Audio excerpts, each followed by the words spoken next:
ذالکم خیر لکم ان کنتم تعلمون، یہ تمہارے لیے سب سے بہترین راہ عمل، بہترین طرز حیات اور سب سے بہترین کام ہے۔ گویا اپنی اپنی ذمہ داری ہے۔ ہم یہاں روز نفاذ اسلام کے نعرے لگاتے ہیں، پون صدی تو گزر گئی اسلام کے نام پر اللہ نے یہ قطع زمین ہمیں دیا تھا۔ ایک حصہ تو ہم گنوا چکے، آدھا پاکستان تو بنگلہ دیش بن گیا۔ کیوں بن گیا؟ کسی نے کہا بھٹو صاحب نے زیادتی کی، کسی نے کہا شیخ مجیب الرحمن نے کی، کسی نے کہا دوسری سیاسی جماعتوں نے کی، لیکن حقیقت یہ ہے کہ ہمارے متحد رہنے کی وجہ کیا تھی، نقطہ اتحاد کیا تھا، ہم کس بات پر متحد تھے؟ جسے انگریزی میں بائنڈنگ فورس کہتے ہیں۔ ہماری بائنڈنگ فورس تھی اسلام۔ پاکستان بنا اسلام کے نام پر۔ پاکستان کا مطلب کیا ہے؟ لا الہ الا اللہ، یہ بنیادی نعرہ تھا جس پر پاکستان بنا۔ پاکستان بننے کے بعد پون صدی تک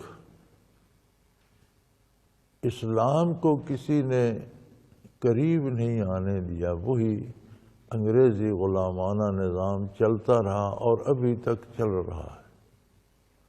تو جو ہمیں متحد رکھنے کی وجہ تھی، جب وہی نہ رہی تو پھر کسی کی کیا غلطی؟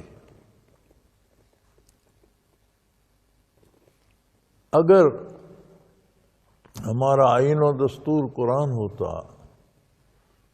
ہمارے کاروبار سنت کے مطابق ہوتے، تو ہمیں کوئی جدا نہیں کر سکتا تھا۔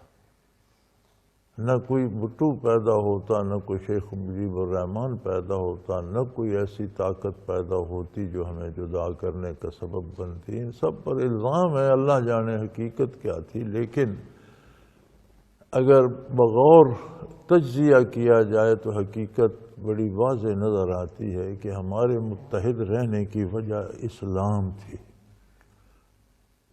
جب اسلام نافذ نہ ہوا تو اس انگریزی نظام میں تو یہ قوت نہیں تھی کہ وہ ہمیں متحد رکھتا۔ آج بھی کیوں بات ہوتی ہے وفاق کو خطرہ ہے جی، ذرا سی بات ہوتی ہے وفاق کو خطرہ ہے جی، صوبے الگ ہو جائیں گے جی۔ کیوں الگ ہو جائیں گے؟